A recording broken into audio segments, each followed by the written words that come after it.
السلام عليكم ورحمة الله تعالى وبركاته. مرحبا بكم في قناتكم الفيزياء والكيمياء بسهولة. غادي نبداو سلسلة جديدة من الدروس عندها علاقة بالدورة الثانية ديال السنة الثانية إعدادي مسلك دولي. غادي نتعرفوا فيها على مفاهيم جديدة، وهذه المفاهيم عندها علاقة أساسا بمفهوم الضوء، واللي غادي يكون ضمن مجزوءة البصريات أو لوبتيك. فهاد سلسلة من الدروس اللي هما تقريبا 6 حتى 7 ديال الدروس غادي نتعرفوا على كل ما عنده علاقة بالضوء. تفهمنا؟ غنحاولوا نفهموه. اللي غنقول لكم دابا هو كنصحكم انكم تتبعوا معايا جميع الدروس اللي غادي نحطهم في هاد السلسله هذه. تبعوا التمارين، تبعوا الفروض اللي غادي نحط، تبعوا معايا في وسائل التواصل الاجتماعي حيت غادي نحط فيهم حتى هما معلومات مزيانين وغادي يفيدوكم بزاف. يعني سيروا معايا بنفس الترتيب اللي انا ماشيه، وان شاء الله تجيبوا نقاط مخيرين ومزيانين بزاف في الامتحانات ديالكم. على بركه الله نبداو هاد الدرس هذا. كيف قلت لكم هاد الدرس هذا اللي سميتو لا لوميير كي نو زونتور او لا الضوء من حولنا، تقدروا تقولوه هو عباره عن ثقافه عامه. يعني ما غاديش ندخلوا فيه لي ديتاي اللي غادي نحتاجو، اللي غادي نقراو عليهم. التفاصيل مازال غادي نشوفوهم في الدروس الجايه، ولكن هنا غادي نجاوب على بعض الاسئله اللي عندها علاقه بالضوء. باش ما نزيدوش نطولوا اكثر غادي نبداو باول سؤال عندنا، واللي هو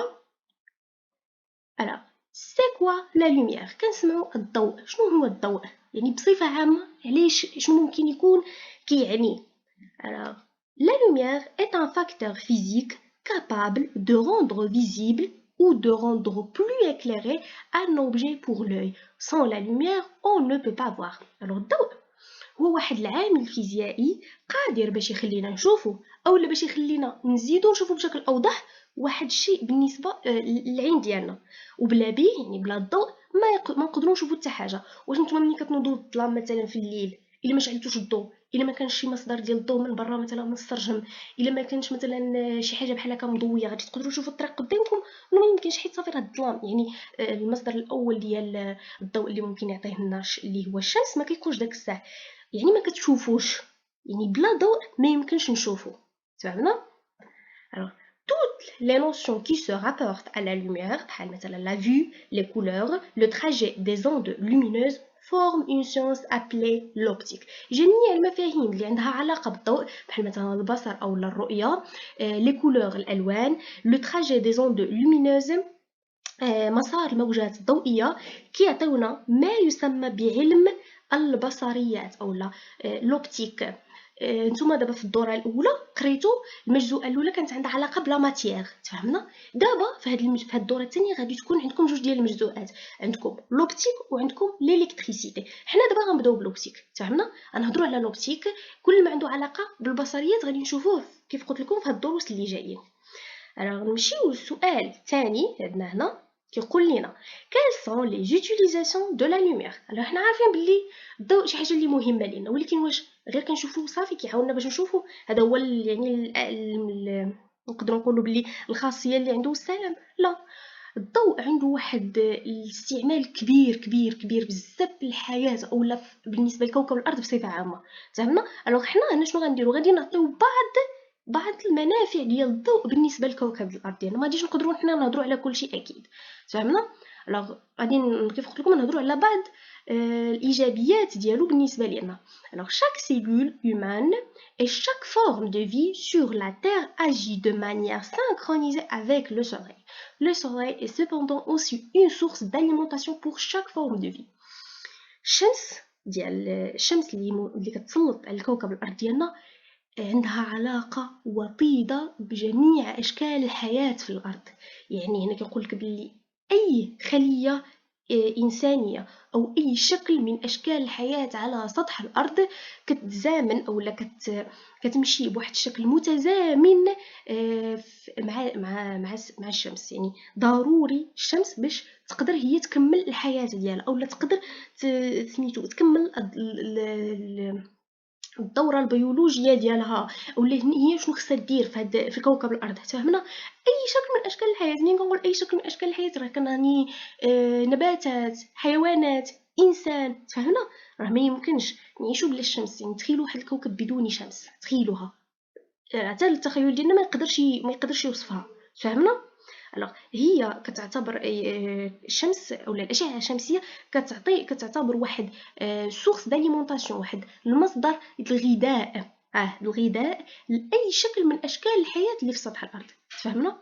الوغ دابا غادي نشوفوا بعض هاد الاشكال هذه اللي ممكن تعاون فيها الشمس، يعني بمفهوم آخر الأشعة الضوئية. Alors, les végétaux se nourrissent en partie de la lumière du soleil grâce au processus du photosynthèse.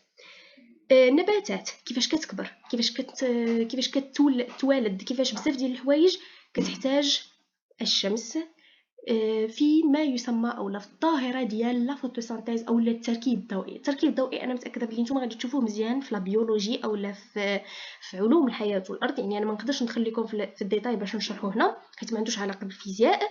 اللي غادي نقول لكم هو واحد ظاهره التركيب الضوئي مهمه بزاف للنباتات. بحثوا فيها، يعني لو كنتو تقراوها هذا العام في المقرر لو بحثوا فيها حيت غادي تستافدوا بزاف. تفهمنا؟ الوغ اللي تفهموه هو ان النباتات لازمها الاشعه الشمسيه او الضوء باش تكاثر وباش تكبر. Pour les animaux, la quantité de lumière solaire reçue peut être un signal pour l'hibernation ou encore la reproduction. حتى الحيوانات محتاجين الأشعة الشمسية سواء باش يديروا واحد شكل من أشكال الحياة ديالهم. تفهمنا؟ يا إما l'hibernation اللي هو السبات أو لا reproduction اللي هو التكاثر. يعني هما محتاجين الأشعة الشمسية باش يكملوا في الحياة. تفهمنا؟ Alors, l'énergie transportée par la lumière permet de réchauffer la Terre et ainsi de créer un climat adéquat pour le développement de la vie. Effectivement, الطاقة اللي كتعطيها الأشعة الشمسية يعني الأرض بصفة عامة كتعاونو على أنه يسخن، كتعاون كوكب الأرض على أنه تعطيها واحد الدفء. تفهمنا؟ وداك الدفء كيسهل لينا اولا كيعطي واحد الكليما، يعني واحد الجو اللي مناسب لتطور الحياة او للتكاثر. يعني داك الشمس راها مهمه بزاف لينا حتى حنايا، يعني من الناحيه ديال النفسيه راه غير باش كتخرج في الشميشه كتقول نمشي ندير واحد البيكنيك، يعني تجلس غير قدام الشميشه كتحس بواحد الراحه نفسيه. تفهمنا؟ وداك الدفء ديالها حتى هو كيعاون. يعني الشمس ضروريه جدا لتطور الحياه في سطح الارض. يعني بالعربيه شنو يعني الاشعه، يعني الضوء. Alors, شنو آخر كاين هنا؟ قالك la lumière du jour a également un rôle essentiel dans la production de la vitamine D qui permet entre autres à notre corps une bonne assimilation du calcium et du phosphore. كنظن باللي سامعين بهذه القضيه ديال ان الفيتامين دي مهم جدا للجسم ديالنا. بزاف ديال الناس اللي كيكون عندهم نقص فيه شنو كيقول لهم الطبيب اولا الاخصائي الغذائي ديالهم؟ كيقول لهم تعرضوا للشمس، راكم ما كتعرضوش للشمس، يعني كتبقى واحد المده طويله بعيده. الناس اللي كتكون عندهم نقص في هذا الفيتامين هذا الطبيب كيقول لكم كينصحوهم بانهم مثلا ياخذوا حمام شمسي، فانهم مثلا يخرجوا يضربوا الشميشه. يعني هذا دليل على ان الشمس كتكون واحد المصدر رئيسي باش تعطينا هذا الفيتامين. وهذا الفيتامين راه مهم بزاف، راه كيعطينا واحد قالك اون بون اسيميلاسيون دو كالسيوم و دو فوسفور، كيزودنا بالكالسيوم وبالفوسفور الضروري للجسم ديالنا. يعني كتشوفوا كيفاش ان الاشعه الشمسيه او الضوء بصفه عامه كيعطينا واحد القوه للجسم ديالنا. يعني تخيل انك تبقى واحد المده طويله غير في الظلام، تخيلوا راه ما يمكنش، شي حاجه اللي ما يتقبلهاش اصلا العقل. راه كتحس بواحد الركود في الجسم ديالك، كتحس بواحد العياء، كتحس براسك صافي جمدتي، كتحس بزاف ديال الحوايج، حتى العضلات ديالك ما كيقدروش ما كتبقاش فيهم طاقه. الضوء بصفه عامه راه مهم بزاف للجسم ديالنا، يعني التطور العادي ديال الجسم ديالنا. لو اخر خاصيه يمكن ذكرناها هي هذه. الوغ لا لوميير يوتيليزي pour la transmission de données et dans de nombreux appareils électroniques بحال التليفون، تلفزيون، راديو. ضروريه يعني الضوء شي حاجه اللي ضروريه لانتقال المعلومات او البيانات، يعني من خلال مجموعه من الالات الالكترونيه بحال مثلا الهاتف، التلفزيون، الراديو. مازال غادي تشوفوا من بعد، يعني الا ما كانش هذا العام يقدر يكون عام جاي، يعني ان شاء الله منين تقراو مره اخرى لوكتيك غتشوفوا مزيان الاهميه ديال الموجات الصوتيه، يعني الموجات الضوئيه، كيفاش انها كتشكل لنا واحد الاهميه كبيره سميتو للحياه بصفه عامه، وكيفاش ان المعلومات كينتقلوا بها.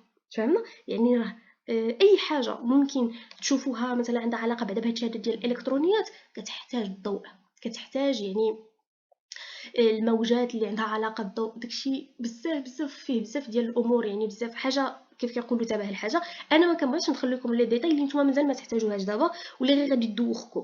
فهمنا؟ الوغ حنا دابا شنو كنحاولوا نعطيو غير الاساسي، كنحاولوا بحال ناخذوا غير داكشي من الفوق باش ناخذوا واحد الفكره عامه والسلام. داكشي اللي كان. الوغ دابا اخر سؤال عندي هو quels sont les dangers فوالا quels sont les dangers de la lumière. اكيد لا لوميير عندها فوائد، هذه شي حاجه اللي ما نقدروش نتناقشوا فيها، ولكن ما كاينش شي حاجه اصلا في كوكب الارض عندها غير الفوائد. كيف ما كتلقى الفوائد كتلقى السلبيات. تفهمنا؟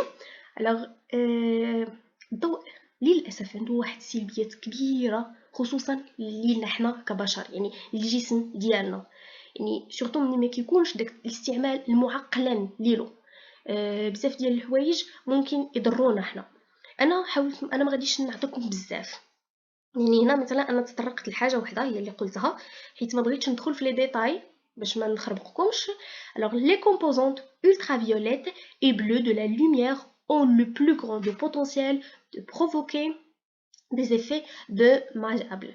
هادشي هاد الجمله هادي بالضبط الا جينا نتفرعوا فيها راه ممكن نديروا بحث قدو قداش، ولكن اللي تفهموا هو ان المكونات الفوق البنفسجيه والزرقاء ديال الضوء كتعطينا واحد ممكن تكون عندها واحد الامكانيه كبيره باش تعطينا تاثيرات خطيره جدا للجسم ديالنا. يعني شي حاجه اللي خايبه لا بالنسبه للجلد ولا بالنسبه للصحه ولا بالنسبه لليسر، كيكون عندهم يعني مخاطر حتى يعني الاصابه بالكونسير. الله يحفظنا ويحفظكم.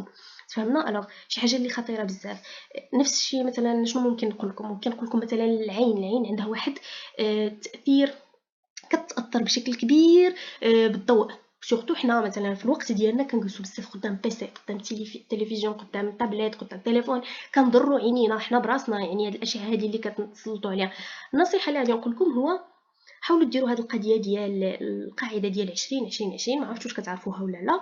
الفكره هنا هي انكم تجلسوا 20 دقيقه قدام التليفون، تهزوا عينيكم، من بعد ترتاحوا 20 ثانيه وتشوفوا قدامكم 20 قدم اولا 20 متر. نوضوا شوفوا في السرجم غير 20 هكا ثانيه ورجعوا جلسوا.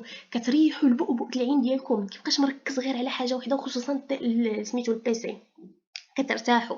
يعني ريحوا راسكم. حنا ما يمكنش نتخلاو على هادشي، انا متاكده من هادشي هذا، انا عارفه، ولكن نحاولوا ما امكن اننا كيف كيقولوا نحاربوه بواحد الطرق اللي بسيطه. يعني حاولوا على عينينا، على الراس ديالنا، بزاف الامور. شي حوايج الا دخلتوا في لي ديتاي، ديال الاضرار ديال الضوء ديال هاد الاشعه هادي الجسم ديالنا او لو سيرفو اللي هو الدماغ، راه ممكن تخلعوا لدرجه ان صافي ما تبقاوش كاع تقربوا لهاد الشيء. كيف كيقولوا يعني نحاولوا ما امكن نحافظوا على الصحه ديالنا. تفهمنا؟ صافي حتى هنا غادي نكون وصلنا للنهايه ديال هذا الدرس. هذا هو راه صغير وتافره في الكور ديالكم، راه ما طويلش، راه عباره عن 2 صفحات على ما اعتقد. وهو في الاصل راه مشروك مع الدرس الجاي اللي هو المستقبلات والمصادر يمكن ديال الضوء. انا ما بغيتش نشركهم، قلت ندير كل فيديو بوحديته باش تستوعبوا كل واحد على حده. الوغ صافي اللي غادي نقول لكم دابا هو انكم تابعوني في الدرس الجاي باش غادي نبداو الخدمه فيه، يعني وان شاء الله نخدموا التمارين ديالو ونخدموا حتى امتحانات باش تكونوا واجدين كيف قلت لكم في الاخر. يعني لاي فرد ممكن يحطوا لكم الاستاذ. وديروا سبسكرايب للقناه، فعلوا الجرس باش يوصلكم الجديد، ديروا جيم لهذا الفيديو. الا كان شي سؤال خليوه لي في الكومونتير او لا تابعوني يعني في وسائل التواصل الاجتماعي وخليوه لي تما، ما عندي حتى شي مشكل.